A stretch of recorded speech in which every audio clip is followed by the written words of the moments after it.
Just remember that broke women want men to take care of them because they can't take care of themselves. Remember that newly found religion have just finished their hoe phase and now they want to settle down and use their manipulation through religion to control you. Insecure women want men that they can control, manipulate, and use. Broke women are always the loudest about men that can't provide because they cannot provide. Welcome to Pegasus versus the World, where we take on challenges, comedy, trending topics, and some travel. City boy! City boy! Well, those are some powerful statements to start a video, aren't they? Anyway, this is Sarah Eat on TikTok. Sarah Eat on TikTok. If you want to go check this out over there, show her some love. This one's kind of skyrocketing, you know. One of those ones going viral.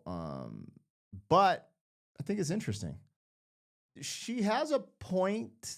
Let me dive into it a little bit. Like, I don't want to just be talking out my ass to be talking. She has a little bit of a point. The first point, though, I don't know if I'm in agreement with. I need to think about, because that is the problem with society today. Anyways, let's get it started. If you're here for it, like, share, comment, subscribe. Link in the description of my other channels. If you don't know who I am, I'm Black Pegasus. Let's get it, man. Let's go back and see what she's talking about, man. Just remember that broke women want men to take care of them because they can't take care of themselves. Remember. Hold on. We coming in hot and heavy. What do we think of that statement, people? Because my thing is, I come from newly found religious women have. Hold on. What the hell? What did that take happen? care of them.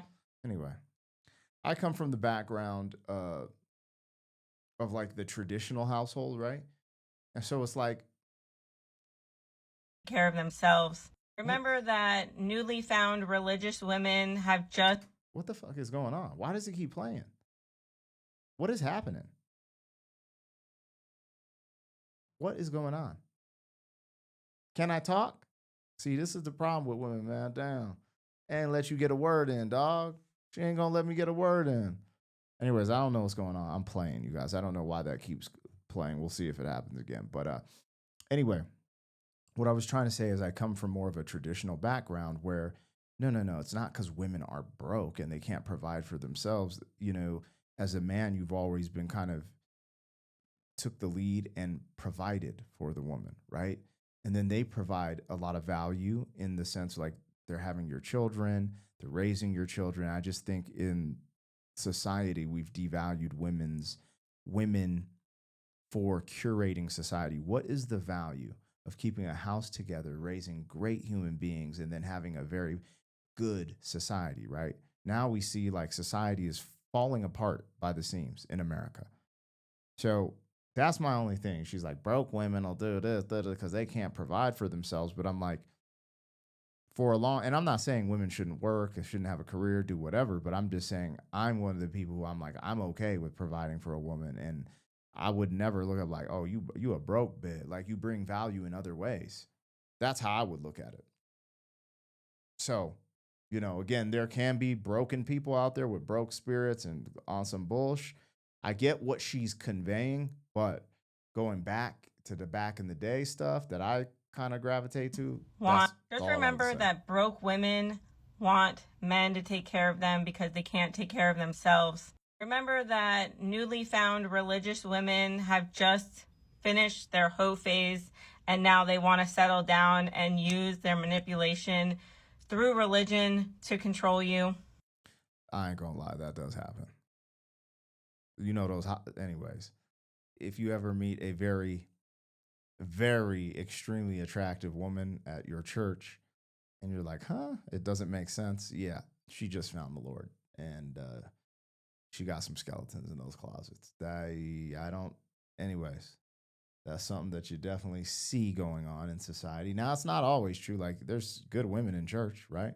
But a lot of times people go out and wild out, you know, and this goes for everything. I'm not knocking people who've had like a horrible drug addiction or, you know, were super promiscuous, all this stuff. But sometimes, you know,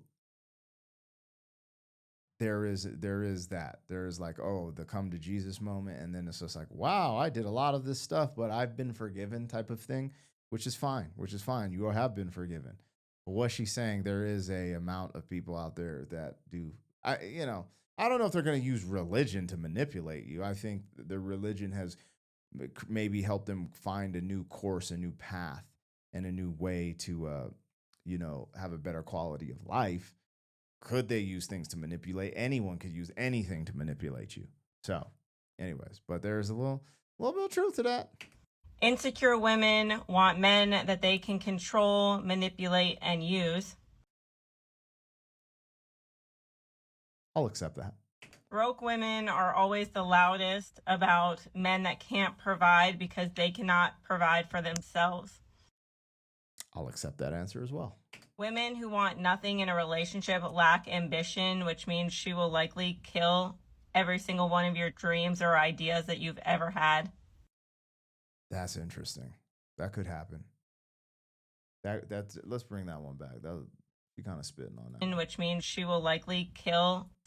Women who want nothing in a relationship lack ambition, which means she will likely kill every single one of your dreams or ideas that you've ever had. Who gets in a relationship and wants nothing from a relationship, though? That's what I would ask. So I think that one you could weed out pretty easily from the beginning, fellas, but Women that want control, if you have children with them, will also control you through your children. Oh, that's facts. That's bruh. A wounded woman is a woman looking for a father figure because she grew up either with a shitty dad or fatherless. A woman who never respects you will always cheat on you, and there is no exception to this rule. That's facts. There has to be a mutual respect between both parties involved, especially with the dynamic she just said. Like, if you're a man and you sense that your woman doesn't respect you, it would be hard for me to even be with that person. Like, I don't care how much I love him. It's like, if you don't show me respect, I can't rock with you. That's what she just said. She's actually kind of cooking. Women that believe that men cannot bring peace, it's because they cannot bring peace themselves. So it actually makes them anxiety driven and insecure about their abilities to bring you peace. So she'll likely bring you chaos. I think men and women are so different that the peace component comes from both parties in a way, right? Because a lot of time the man is positioned to be a woman's rock through these emotional things, but the woman is like that nurturer or the caring part of it. So what she's saying has some validity to it, but I think for peace, it's going to take both of y'all to be. I think just to have peace, she needs to be in her feminine, you need to be in your masculine, and that's going to get to peace, sooner or better. But yeah, I think that's all men really want, if we're being real, is peace. If you're in a relationship, that's you want to come home and have peace of mind. Yeah. So if she can't bring you peace, that's a deal breaker. A woman who thinks she's more attractive than you will always belittle you because she thinks that she's below you, and you'll never be treated as equals. A woman who claims that she's in her healing girl era and is bragging about it on the internet or to her friends and family, just remember that it's all for show, because a true person that's healing doesn't need to brag about it. Yeah, you just go through that process. And the part of people thinking they look better than each other is actually kind of wild. Like, that's crazy. Yo, she on here going crazy, dog. Y'all got to tap in these comments. Let me know. If she lies about small things, she will always lie about bigger things. Facts. She's comfortable with bashing her friends to you, then she's going to be comfortable bashing you to all of her friends and family. Yeah, yep. I agree with that. A woman who plays the field is not only a hoe, but is also deeply insecure and uses it to feel wanted and needed. And she's likely using you just to feel wanted and needed. Yeah, there's something to that. There's something to that. I don't know if it seems like there's a differential and people don't like to hear this, so take it with a grain of salt. But it does seem to be different outcomes when a woman sleeps around versus, a man. Um, I don't know if I would recommend either. I think men connect to that activity differently. I know I did, in the past, but the reason when you get on YouTube, a lot of people just be like, "Oh, men can do it and women can't." And I think on paper, men can get away with it with better outcomes. And if women do the same thing, they just have the outcomes are just different. Like, the para bonding and all that stuff, it just seems on paper to be different. However, the reason, I positioned this and said it the way I said it was because me having my own background and lived experience, I don't think being promiscuous served me necessary. In certain aspects, you know, it did lead me to finding, at the end of the day, my wife, right? A good woman, because I kind of went through the field and understood what I definitely did not want or need, or, you know what I'm saying? But however, for me and my wife's relationship, um, it was turbulent at the beginning because, you're just so used to carousing around and doing all this stuff. And so I don't think it's healthy for either part involved, but I do think the outcomes are worse. I just feel from everything I've seen, just in general, from society, from statistics, all these different things, it does seem like women being promiscuous, they have, um, you know, not as great outcomes, which y'all can tap in and let me know. Um, there is this huge battlefield on the internet right now of men and women. Well, if you can be a hoe, I can be a hoe. If you can do this, I can do that. And that's the biggest problem with society right now is that, in my opinion, women are just trying to do what men do and be men, right? And that's just, but it's also like, it also seems like they want to do the stuff that men are highlighted for, right? Like you don't see this increase of women getting these crazy jobs building skyscrapers or being trash women or working in coal mines or being ice road truckers or like, you know, you don't see an increase in that. You just see an increase in movies where they take the lead role and they beat everyone up and they sleep around just like James Bond did. And I'm just kind of like, okay, you're awesome, Like I'm just like, I don't get it personally. I'm not saying they can't do that. I'm not ever saying there's not a Xena warrior princess. You know what I'm saying? Like, I get it. Like, I train with a lot of badasses, and I'm talking about female badasses in jujitsu, MMA, boxing. You know what I'm saying? Like, I'm not knocking the hustle. I'm just saying, society is shifting, and it is. I don't know. Y'all take it how you want. Woman who gets mad that men sexualize her, but she sexualizes herself is the same woman that has rules for thee, but not for me mentality. That's true. I always thought it was interesting. Women will say like, "Oh, I'm not just a sexual object," da da da da, but then they sexualize themselves in every aspect of their life, from the way they dress, the way they appear on Facebook, Instagram, etc. A woman who is screaming at the top of her lungs that men are not the prize, that men are beneath them, that men ain't shit, is the same woman that doesn't understand what a good man is because she's never had a good man in the first place. Men and women complement each other, and technically, we are the prize. When you find a good woman, she is the prize, and when you're a good man, you're the prize. It's kind of interesting. I mean, it's like some new. It's like some. I always hear people argue on here: who's the prize, the man or the woman, or this, that, and the other. But you know, I would say personally that finding a good woman is one of the greatest gifts that could happen to you in your life. So at that point, you'd be the prize. But it's the same for the woman. If a woman can find a truly good man, that is God's gift. That's a gift. So without trying to be on here, oh, he's on the fence. Oh, he's saying both are the prize. It's like, man, I know life ain't perfect. You know what I'm saying? But if you can meet a good one, wouldn't you cherish it? And what things do you cherish in life? Presents, gifts, you know, things that are special to you.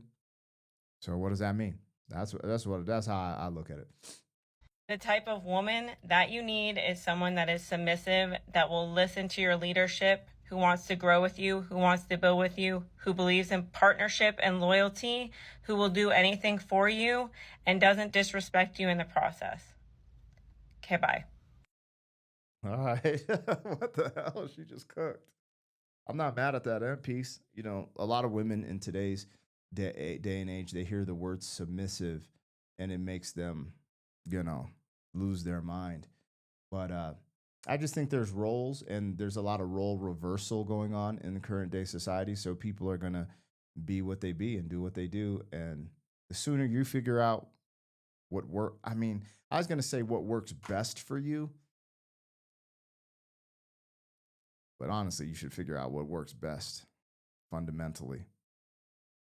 But anyway, she kind of cooked. I ain't mad at that. Again, I think the only thing I gave her pushback was at the beginning, just because I'm like, she was like a broke chick who can't provide for herself. But I guess maybe I'm a little too throwback, because my whole thing is like, you know,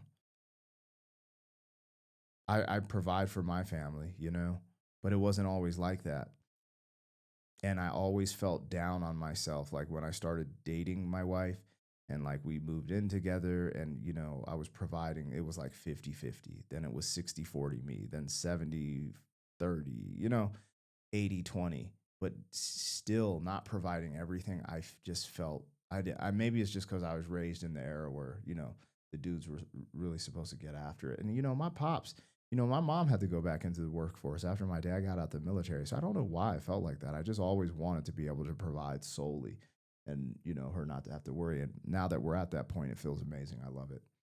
I love being able to provide and her not have to work and her be able to focus on the kids, raise the kids, and we be able to kind of do what we, you know, want to. So I don't know. Anyways, let me know what I got, what I missed. I'll holla at y'all. City boy, city boy.